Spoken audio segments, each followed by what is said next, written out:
Racism. For you who have come to understand the truth concerning who you really are, I want to talk to you about the worldwide concern regarding racism. I would have you know that this talk of racism arises only out of the ego drive of those people who have felt themselves despised and rejected because of their racial differences. These feelings are rooted so deeply in the self that no matter how circumstances may change for them, and they may be able to progress in life, even becoming characters of extreme importance on the world stage of life, there always remains the feeling of inadequacy and resentment against the people who first made them feel inferior. It should be understood that such feelings of inferiority are not unique to black races. These feelings of extreme lowliness are experienced by the majority of people subjected to the caste system in India, class distinctions in the European culture, and in those countries where differences are made into mountains of separation of one person from another. These painful and undermining feelings of lesser status are experienced even by the so-called exalted personages who are never quite comfortable in their positions of authority. This feeling of inadequacy and unworthiness is endemic to the human race as a whole, no matter what the position or race or education of an individual may be. The feeling of worthlessness arises to a large extent from the deep awareness of the psyche that ego behavior is contrary to the highest principles of human existence. When this natural, inbuilt drive of unworthiness is reinforced by proximity with other apparently more prestigious or successful people, then this natural feeling of inadequacy takes on agonizing overtones. The only means of overcoming the ethnic painful feelings of rejection, even when highly successful, is to reach the clear realization that if there had not been the kind of ethnic upheavals, removals, arrival of strangers and aliens with their different languages, cultures, educational processes, and their subjection of your natural states and modes of living, the various races would not now be occupying the positions of responsibility and worldly status as some have achieved at this moment. Therefore, the only healing and life-renewing course of action is to meditate, ponder, reflect, and ask for divine light on the subject until you can, in all honesty, say, Lord, I am sincerely glad and happy that all those terrible things took place. Because of them, I am where I am today.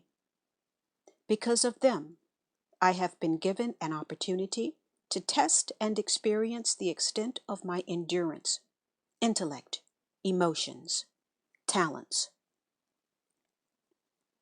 I can measure myself against the achievements of other races, and perhaps continue to learn how to rise still further from my beginnings.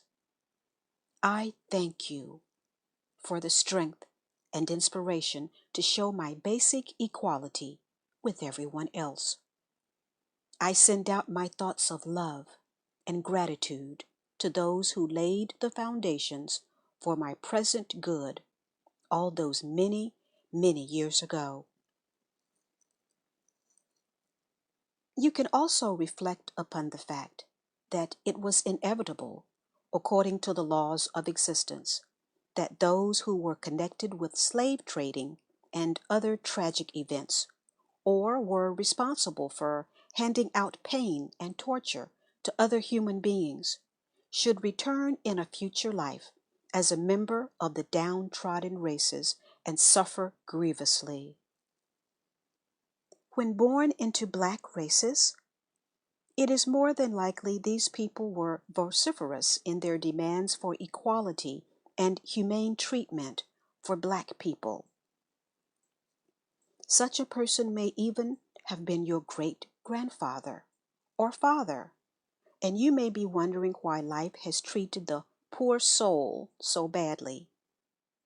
Alternatively, the white people who manacled the black people and kept them in dungeons at this time may still be creating mayhem for other people by occupying the stratum of society of all races which are rebelling vociferously against the past. It may well be a past which they themselves had helped to bring into being.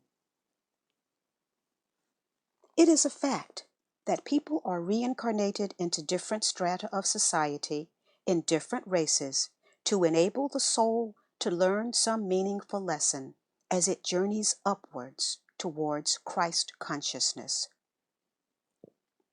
Bear in mind the fundamental principle of existence.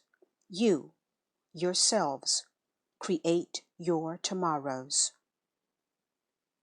You bring into being, also, whatever you need for your upliftment by reaching out for it. Whether you are aware of it or not, as you reach out for an improvement in your life conditions, you are spontaneously reaching into higher levels of spiritual consciousness. As I have already told you, the divine will is to release creation from stress, and therefore, those lessons needed to take you upward towards divine consciousness will come into your experience. Therefore, forgive, for you have no true knowledge of the journey of your soul through many centuries of earthly existence. You have no knowledge of what you, yourself, did in lives gone past. Forgive the present, forgive the past, and accept that much good has come out of it. Learn to bless and love those whom you thought injured you or your ancestors. And you who presently occupy skins which carry the power of privilege, consider other races and their problems, and reflect upon the fact that you may, in a future life, occupy an underprivileged body and come to know firsthand what it is like to be born with a sense of being a second-class citizen. Reflect also on your past lives. Ponder what you may or may not have done to bring about your present situation. The truth about racism is this: every single entity under the sun has descended from divine consciousness in one way or another. At the very inmost roots of their being, everyone is united in oneness. Therefore, where do differences lie? They arise out of the development of species, genetics, conditioning, traditional teachings, customs, and educational and family habits of relating with others and the differences in thought patterns. It is not the color which divides you.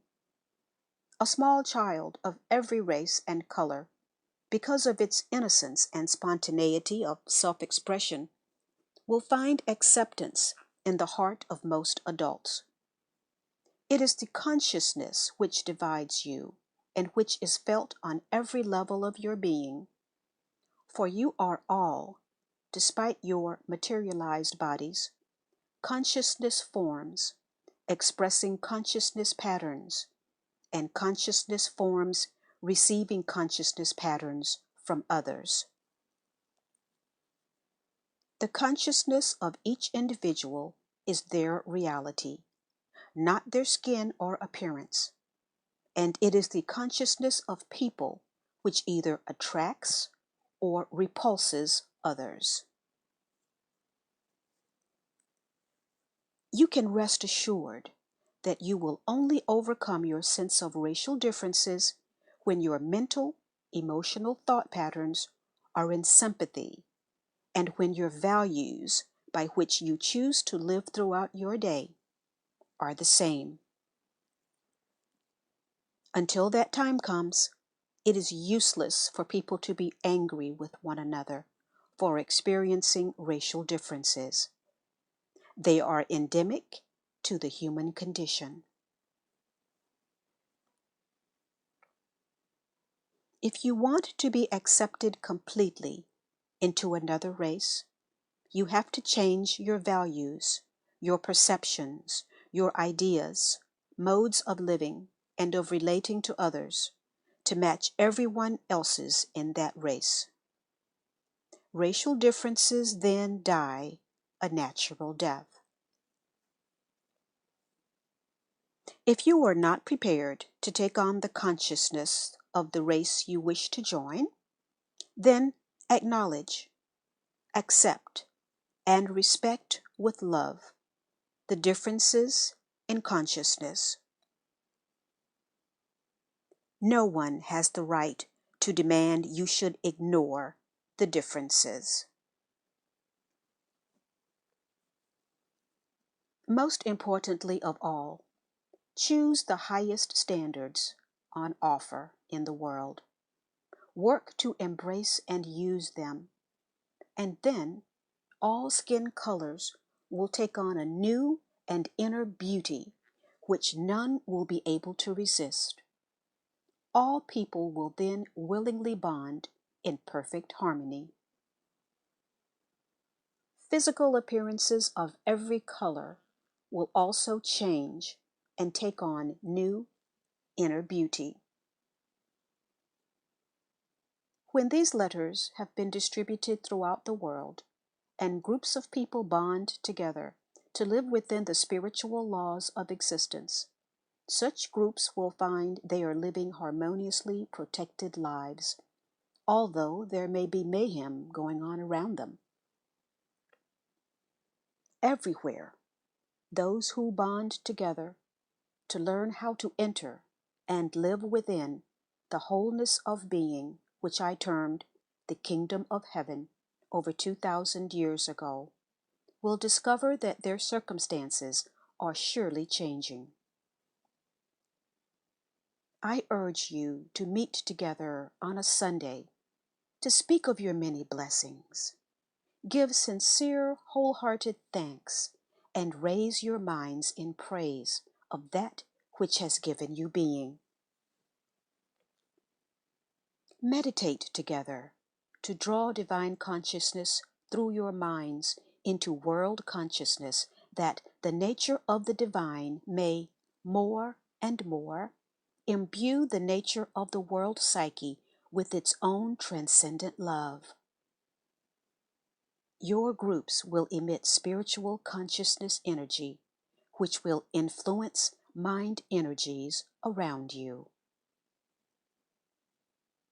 I would have you remember that the world was not in such a dangerous predicament when the churches worldwide met on Sundays to worship God. Those days are now past. You will not worship God.